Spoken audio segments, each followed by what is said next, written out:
Hello there and welcome to this short hobby update. I hope everybody's keeping well out there.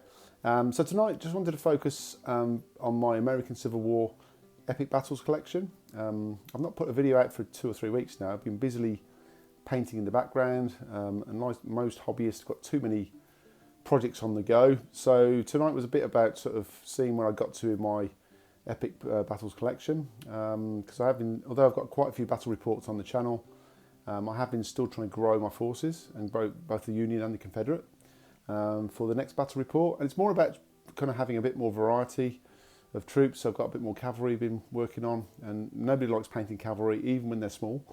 So yeah, I've kind of got myself in a decent position now where I've got a decent Confederate force, a decent Union force. I've still got some more units that I want to add, but it's just about just taking your time and chipping away at it really. And it's amazing how many, when you put it out on the table, how many things what you've done and what you've achieved actually. So just thought I'd show you where I'm at with that. I've had quite a few people asking me about when the next battle report's coming out, and I am working on the idea for the next one, and some of the units I've been painting are for that. So I'm almost there with that. So yeah, not too much talking. I'm going to whiz the camera around and then we'll have a look at how I've been getting on. Okay, so there's my entire American Civil War Epic Battles collection as far as I've got to date. So what I'll do is I'll just zoom in onto the Union force first and just go through the units and what I've been doing. So as I said, I've been focusing very much on the cavalry. So I have added another cavalry regiment to my to the force. So I've now got 2. And I tend to position them like this in this kind of formation here with the 3 stands. And I use 4 cavalry models per stand, and that kind of just maximises the plastic box that I bought. And then I've just put a bugler in, so I've got a bugler there and a bugler there, and they're from Peter Pig Miniatures. So as you can see, although they're slightly bigger, they are a slightly bigger scale. I think they're true 15mm scale. They blend in quite nicely with the Warlord miniatures. I've also managed to get 2 dismounted cavalry regiments. Now, what you can do, you can either have the 2 mounted, then you can have these as your dismounted version. But to be honest with you, in the American Civil War, there was a lot of dismounted cavalry used to be involved in the action in terms of skirmishing role, and there are rules for that in the American Civil War black powder rules. So to be honest with you, you could have these as separate regiments as well. So you could actually field 4 kind of cavalry regiments if you want, but also you could use one of these as mounted, and if you want to dismount them, just bring these on the board as well. So a few options there, but I'm really pleased. I mean, I'd like to get 1 more cavalry regiment and 1 more dismounted done, so I've got kind of quite a large brigade then, and I can have a little bit more mix and match. Although cavalry wasn't a huge part of the American Civil War battles, I think it used to be around 10%. I think I've read of a force, which is a lot less than what used to be in the Napoleonic era. But I'd like to get maybe 1 more regiment done, and I think then my cavalry side of the collection is pretty much done then really. And then over to the infantry side, probably seen, if you've watched my battle reports, you've seen a lot of these regiments anyway. But I'm now up to about 5 brigades in various sizes. So I've got 2 brigades that are 3 regiments strong over here. I've got my Zouaves brigade. So I've got 1 more regiment I want to do for those. They've been quite fun to paint and add that real nice splash of colour to your Union army. So I've enjoyed putting them together. So I've got 1 more to do for them, and I think I'm pretty much done with my Zouaves for the time being.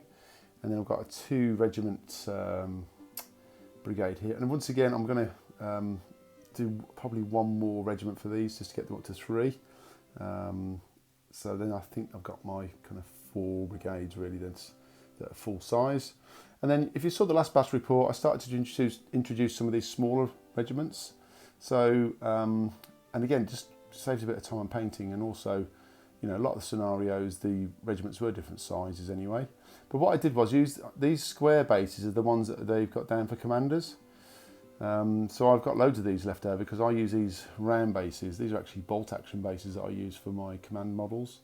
So I just basically cut down a couple of the sprues, and then just mounted them there like that to make these smaller regiments. And I think they look quite funky actually. I quite like them.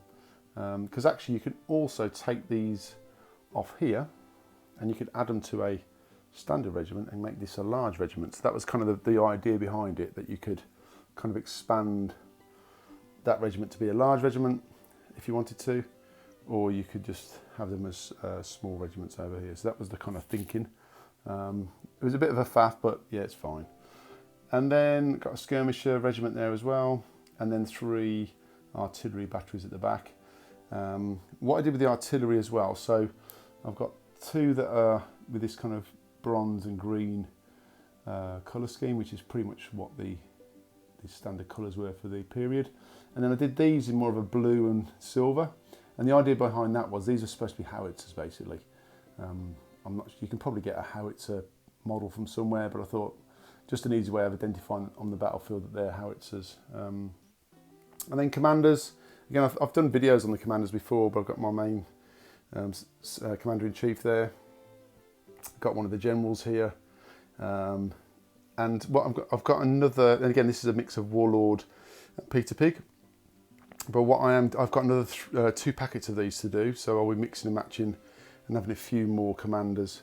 And again, I've got my different size bases, so you've got your commander-in-chief, one of your kind of divisional generals, then you've got like kind of brigade commander, so you've got the different size bases. And again, this is a Peter Pig model, which I've used as one of the brigade commanders. It was actually one of the ADCs that came with the generals, but I think they make quite nice brigade commander models. That's the Warlord ones there, which again are fine, but I quite like having a little bit of variety on the table. So that's my Union force. So I'll skip over to the Confederates. It's very similar, but I'll go over what I've done there as well. So a quick run through the Confederates. It's very similar to the Union, to be honest, so it's pretty much a mirror image in many respects. So again, managed to get a 2nd Cavalry Regiment done. And again, got the Peter Pig bugler models. So, I mean, to be honest with you, I do use a lot of contrast paints on these, so they weren't too bad, to be honest. I mean, I've moaned about it, but nobody likes painting cavalry, so, but I think they've turned out quite nice. And again, just a bit more variety in the Confederate colour scheme than the blue for the Union. Just shows that little bit more of a collection of different types of uniforms for the Confederates, which I think makes them look a bit different.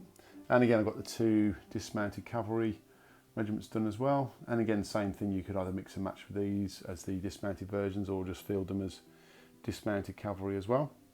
And then pretty much the same thing really. I've got two brigades with the 3 regiments in, over here and over there, and then I've got two regiment brigades as well.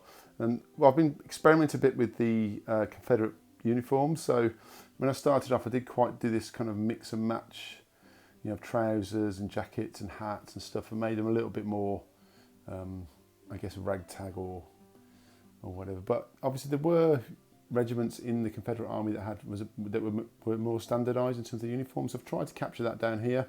So for example, I've got these guys at the back with all kind of almost grey, with just a few little variations, and then these are kind of a button up for this regiment here. So, and again, I do quite like that about the Confederates. You get a bit more, you can perhaps have a bit more variety in just the blue of the Union. I've obviously got the Zouave regiments, but I like doing that. So I'm probably going to do another one of these button-up regiments, and then probably one more of the grey, just to give that a little bit more variety.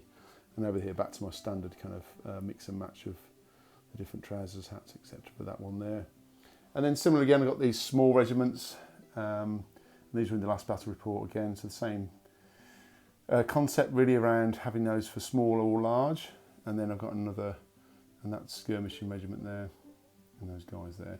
I've got slightly less artillery for the Confederates actually, so I've just got the 3, but they're just 2 gun batteries, which represents 4 gun batteries for the game. So I probably do need to do a bit more painting for the Confederates on the artillery side. But if you've watched my battle reports, I tend to paint what has been required for the battle report, for the scenarios that I've played from the various Warlord scenarios. So I probably need to do a few more of those for the Confederates. And again, just to get these brigades up to 3 regiment brigades. And again, I've got the commanders. So we've got General Lee himself down there. You've got old Stonewall Jackson himself, and again we've got a mixture of Peter Pig and Warlord there, and then again these ADC models I used from Peter Pig as well, mixed in with the with the Warlord Games one. So, and again, I've got another couple of these to do from Peter Pig, just to add that bit of variety for, you know, divisional generals, or they can just be used as brigade commanders. Doesn't really matter. So that's it, guys. Yeah. So yeah, I feel like I've got a decent collection now. I've got enough to do the next battle report, and again, as I say, I'm probably going to focus. I've got some more cavalry in that battle report, and I do like how it looks on the table. But it's a lot of work, and I've still got quite a bit to do with it. I'm not a huge amount. Obviously, I've got you know, 3 or 4 other regiments to do. I've also got my eye on the Iron Brigade for the Union, maybe. But yeah, well, I don't want to overload myself with too many projects. So that's it, really. So that's a bit of a wrap for tonight. And as I say, I'm working on the next battle report. Shouldn't be too long now. And yeah, keep yourself safe and catch you soon.